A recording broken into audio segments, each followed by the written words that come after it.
školských jedálniach na Slovensku sa k deťom s dietami stavajú rôzne. Napríklad v Nitre mesto nedokáže zabezpečiť stravu pre celiatikov a diabetikov. Varia im rodičia. Lepok pritom oficiálne neznáša asi 1% populácie. Iná situácia je v Banskej Bystrici a Košiciach.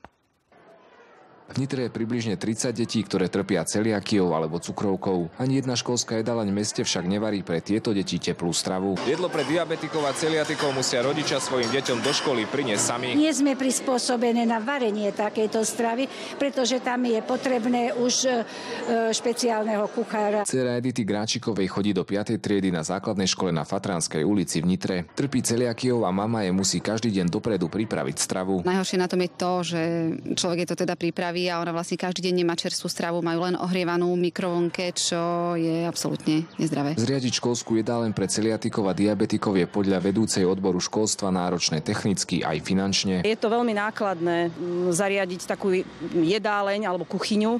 Sú tam potrebné stavebné práce. A momentálne základné školy nemajú kapacitu na takéto niečo. Magistrát sa neúspešne pokúšal zriadiť v meste centrálnu školu s jedálňou pre celiatikov a diabetikov. Podľa prednostu mestského úradu rodičia na ňu prihlásili menej ako 10 detí a mestu sa to vraj finančne neoplatilo. Nedá sa vždycky vyhovieť všetkým. To znamená, že musíme zabezpečovať to, čo jednoducho zo zákona ako minimum musíme.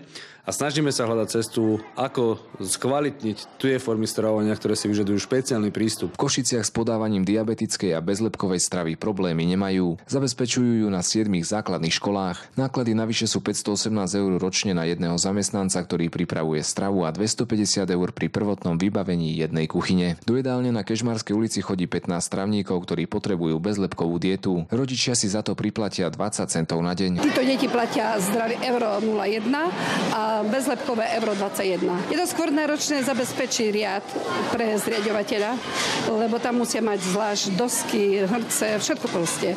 Ale na prácu nie je to až také náročné, lebo len vynechať múku. Špeciálna strava pre deti s cukrovkou a celiakiou nie je na základnej škole Jána Bakoša v Banskej Bystrici žiadny problém. Takéto jedlá tu pripravujú už 7 rokov. Momentálne takto varia iba pre 5 detí. Škola musela v jedálni zamestnať jedného človeka navyše a kúpiť novú sadu hrncov. Rodičia si priplatia za takúto stravu o 40 centov viac za jeden obed. Určite je to veľký prínos pre rodiča, pretože chystať každý deň okrem raňajok večeri ešte obed prináša to veľa problémov. Špeciálnu stravu pre celiatikov v Banskej Bystrici varia ešte v mestskej materskej škole na ceste k nemocnici. Filip Sorát, Kristína Plajdičková a Martina Kvačkajová, RTVS.